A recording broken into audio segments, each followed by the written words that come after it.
So welcome back. In this video, we'll try to learn about plant cell. The plant cell is different compared to an animal cell. If we draw a plant cell, we are now drawing a most common shape, that is hexagonal. This is the cell membrane of the plant cell, which is also surrounded by a cell wall. So this structure what we are drawing is a cell wall.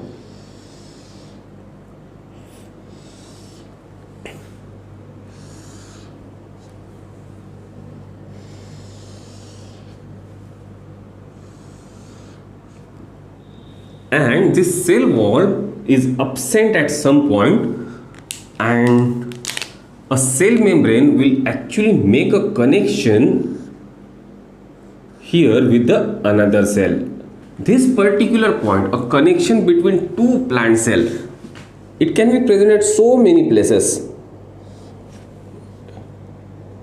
This connection between the adjacent two cells of plant is called as pith or plasmodesmata. So this connection is a pith or plasmodesmata. A connection between animal cell is called as gap junction, but the connection between the adjacent two plant cells is called as plasmodesmata. Do remember this point? In case of plant cell, a vacuole is the largest cell organelle and it is permanent.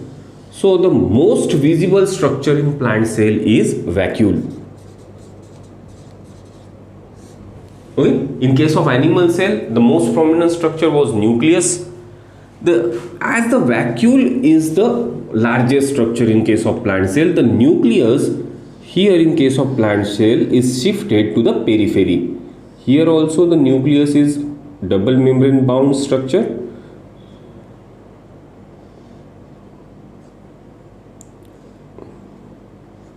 Which will also have the nuclear pore, and this nucleus is also connected to the tubular network, which is endoplasmic reticulum. Now the next cell organelle which is found in case of plant cell is the mitochondria, which is a double membrane bound structure, and it will look like this. Plant cell will also have a plastid. Here we are drawing a chloroplast. Chloroplast is also a double membrane bound structure where both the membranes are smooth and continuous, and inside the chloroplast we can visualize granas. Okay. Then a plant cell will have Golgi apparatus, which is associated with the endoplasmic reticulum. Then it will also have lysosomes. This structure is nucleus.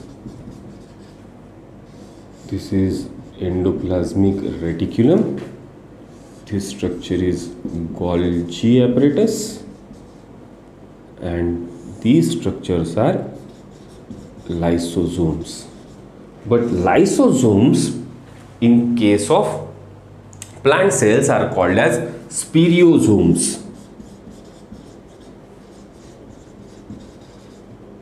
So do remember this point. Lysosomes are called as spiriosomes, and Golgi apparatus is also having a special name in case of plant cell. It is called as dictyosomes. So these are the very important MCQ. Golgi apparatus of plant cell is dictyosome. The connection between two plant cells is plasmodesmata, and a lysosome in case of plant cells is called as spiriosome. Other than that, the plant cell will also have some structures which are not present in case of animal cell, and these structures are called as microbodies. In microbodies we are having lysosome also, then we can have perioxysomes, These microbodies are present in case of animal cells, some of the animal cell, for example liver. Then we can have glyoxysomes. So spiriosomes, peroxisomes and glyoxysomes, they are the three microbodies which are present in case of plant cell. Rest of this space is filled by cytoplasm. So here this is complete cytoplasm of plant cell.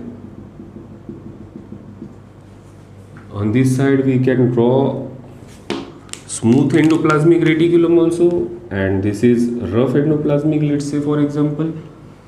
This is rough endoplasmic reticulum, and on this side I will draw